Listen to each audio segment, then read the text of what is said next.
Dear students, welcome back to my channel. आज हम exercise 1.2 question number 7 करेंगे। Salma wakes up at 6 AM। Salma जो है वो सुबह 8 बजे उठती है। It takes her 1/4 hours to shower. उसको इतना टाइम लगता है नहाने में, कपड़े बदलने में, get dressed and comb her hair और अपने बाल संवारने में। It takes half an hour, इससे 1/2 हाफ आवर के बराबर होता है। Half an hour to eat breakfast, उसको तकरीबन आधा घंटा लगता है खाना खाने में। Brush her teeth and make her bed, और अपना जो है वो टीथ ब्रश करने में और बाकी चीज़ों में। At what time she will be ready for school. तो क्वेश्चन जो है वो ये है कि वो स्कूल जाने के लिए किस टाइम पर रेडी होगी। तो हम सबसे पहले क्या करेंगे, इसकी स्टेटमेंट्स लिखेंगे। So, Salma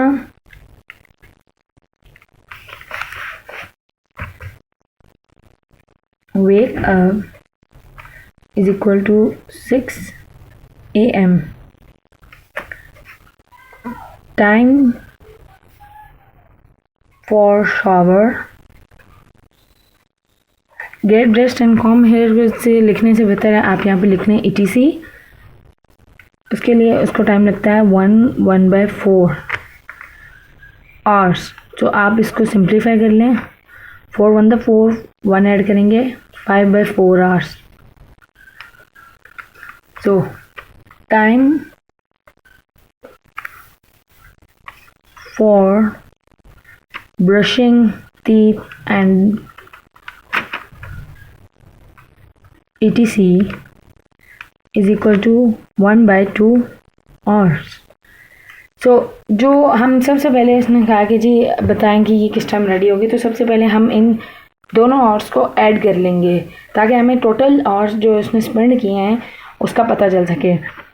तो हम लिखेंगे 5/4 प्लस 1/2। एलसीएम ले लें 2 और 4 का, 2 1 2 एंड 2 2 1 2। सो आपका एलसीएम आएगा 2 2 4। सो यहाँ पे आप लिखेंगे 4 1 4 होता है, इसलिए हम 5 को 1 से मल्टीप्लाई करेंगे, प्लस 1 2 2 4 होता है, यहाँ पे 2 लिखेंगे। 5 प्लस 2/4 आपका आंसर आएगा 7/4। मतलब वो टोटल आवर्स जो स्पेंड करती है सुबह तैयार होने में, दैट इज 7/4 आवर्स। अब हम इसको मज़ीद सिंप्लीफाई करेंगे, बिकॉज कटिंग हो नहीं सकती, तो हम इसको जो है वो सिंप्लीफाई करेंगे। 4 1 4 और 3। अब हम इसको राउंड ऑफ कर लेंगे, 1 3/4। सो 1 जो है वो आपका 1 घंटा है और 3/4। अब हम इसको सिंप्लीफाई करने के लिए क्या करेंगे, 1 आवर और 3/4, क्योंकि 1 घंटे में 60 मिनट होते हैं, तो हम यहाँ पे 60 से मल्टीप्लाई कर देंगे 3/4 को, तो हमारे मिनट्स निकल आएंगे 1 आवर, बिकॉज ये 1 आवर है और ये मिनट्स शो करता है। तो मिनट्स निकालने के लिए हमने 60 से मल्टीप्लाई किया है। अब हम इसकी कटिंग कर लेंगे। 4 2 2 the 4 एंड 2 30 the 60। मज़ीद सिंप्लीफाई करें तो 3/2, 2 1 2 एंड 2 15 द 30। 15 को अगर 3 से मल्टीप्लाई करें, 5 3 द 15, 5 1 कैरी, 3 1 3 एंड 4 45। सो आपका कटिंग में जो आंसर आ रहा है वो 45 मिनट्स है। सो आप इसको लिखेंगे 1 hour, this 1 hour and 45 minutes. Salma को तैयार होने में 1 घंटा और 45 मिनट लगे हैं। क्वेश्चन नंबर 8 की तरफ चलेंगे। क्वेश्चन नंबर 8 है, out of 160 cellphone honours. Cellphone honours means वो लोग जो सेलफोन इस्तेमाल करते हैं, वो उन 160 लोग हैं जिनमें से 3/8 जो हैं वो इस्तेमाल करते हैं फ़ोन को मैसेज करने के लिए, और 1/4 जो हैं वो गेम्स खेलते हैं, for playing games. Only one remaining owner prefer only taking pictures, और में से जो बाकी बचते हैं वो अपने फ़ोन को पिक्चर्स लेने के लिए इस्तेमाल करते हैं। What fraction of owner prefer using their cell phone for taking pictures. तो उसका क्वेश्चन ये है कि जो लोग पिक्चर्स खींचते हैं उसकी कितनी वैल्यू है और उसको हमने फ्रैक्शन में देना है। सो अब हम इसकी थ्योरी लिख लेंगे। So total number of phone is 160। So यहाँ पे लिखेंगे total number of phones is equal to 160। अब हमारी अगली स्टेटमेंट है 3/8 use their phone for text messaging. सो हम इसको लिखेंगे phone for text messaging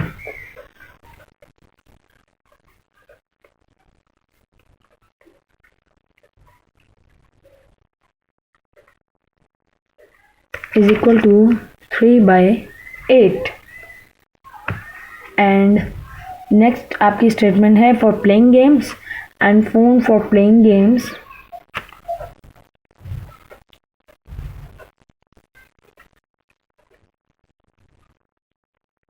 is equal to 1/4। अब सबसे पहले जो है वो हम इसको मल्टीप्लाई करेंगे इन दोनों स्टेटमेंट्स में को 160 से, क्योंकि अब टोटल फ़ोन जो है वो 160 थे, उनमें से इतने जो है इस्तेमाल हो रहे हैं मैसेजिंग करने के लिए और 1/4 जो है वो इस्तेमाल हो रहे हैं गेम खेलने के लिए। तो हमें जो है इनकी वैल्यू फाइंड आउट करने के लिए 160 से मल्टीप्लाई करना पड़ेगा। 160 से मल्टीप्लाई करेंगे 8 1 8, 8 2 16 एंड 0। सो 3 को 20 से अगर हम मल्टीप्लाई करें तो हमारा आंसर आता है 60। इसी तरह से 4 1 4, 4 4 16 एंड 4 0 0। 40 को 1 से मल्टीप्लाई करें तो आंसर आता है 40। यानी कि 60 लोग जो हैं वो मैसेजेस के लिए इस्तेमाल कर रहे थे और 40 लोग जो हैं वो गेम्स खेलने के लिए इस्तेमाल कर रहे थे। अब आपका जो अगला है वो है जो बाकी बच जाते हैं। अब बाकी बच कितने जाते हैं कि टोटल वैल्यू 160 थी, उसमें अब जो टेक्स्ट मैसेज थे वो 60 थे और जो प्लेइंग गेम्स थे वो 40 थे। तो 60 में 40 को ऐड करें तो 100 आता है और टोटल फ़ोन नंबर जो हैं वो 160 हैं। तो जो बाकी जो पिक्चर्स खींच रहे हैं उसके हम स्टेटमेंट इस तरह से लिखेंगे phone for taking pictures is equal to total 160 थे। अब 60 में 40 को ऐड करें तो 100 बनता है। मैसेजिंग और प्लेइंग गेम्स के जो टोटल थे वो 100 हैं। सो 160 में से 100 को माइनस करेंगे तो हमें पता चलेगा कि कितने लोग जो हैं वो पिक्चर्स खींच रहे थे, दैट इज़ 60। अब हम इसको फ्रैक्शन में लिखेंगे, fraction for taking picture, because उसने हमें फ्रैक्शन में पूछा है इसलिए fraction for taking pictures is equal to 60/160। 60 लोग थे जो खींच रहे थे तस्वीरें और टोटल 160 फ़ोन ओनर्स हैं। सो हम इसको सिंप्लीफाई कर लेंगे, दोनों 2 के टेबल पर डिवाइड होते हैं 230 दा 280 दा। अभी भी ये मज़ीद सिंप्लीफाई हो सकते हैं 30/80। 0 अगर 0 से कटिंग हो जाए तो आपका आंसर आएगा 3/8। सो जो टोटल आपके जो लोग तस्वीरें खींच रहे थे वो थे 3/8।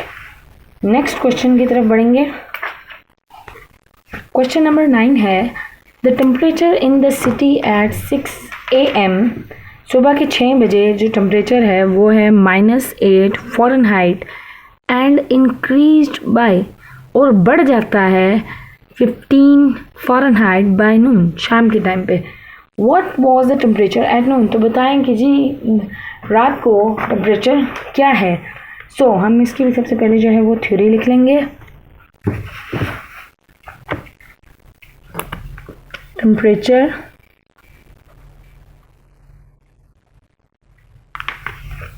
at 6 AM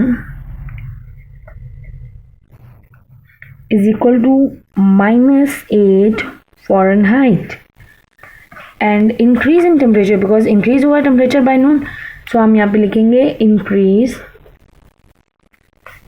in temperature is equal to 15 Fahrenheit. So अब हमें करना क्या है कि -8 को, बिकॉज इंक्रीज हुआ है टेम्परेचर, तो -8 को 15 में प्लस करेंगे तो हमारे पास वैल्यू आ जाएगी temperature at noon is equal to -8 + 15। आपको यूनिट्स लिखने की ज़रूरत नहीं है सिंप्लीफाई करने में। अब प्लस माइनस माइनस होता है, निशान बढ़ेगा लगता है, दैट इज़ प्लस।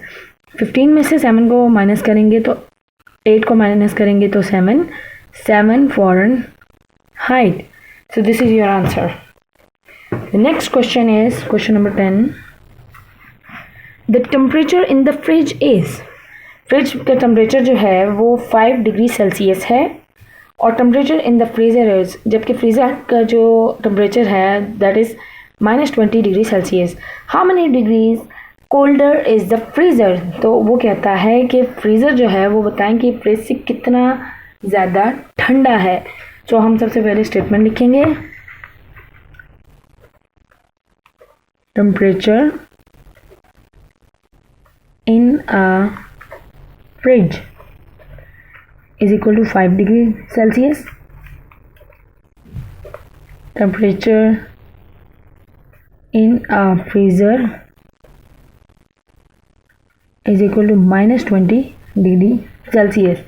अब हमें चूंकि बताना है कि फ्रीज़र उससे कितना ज़्यादा ठंडा है, तो हम फ्रिज की वैल्यू को माइनस करेंगे। Freezer colder than fridge is equal to -20 degree Celsius -5 degree Celsius.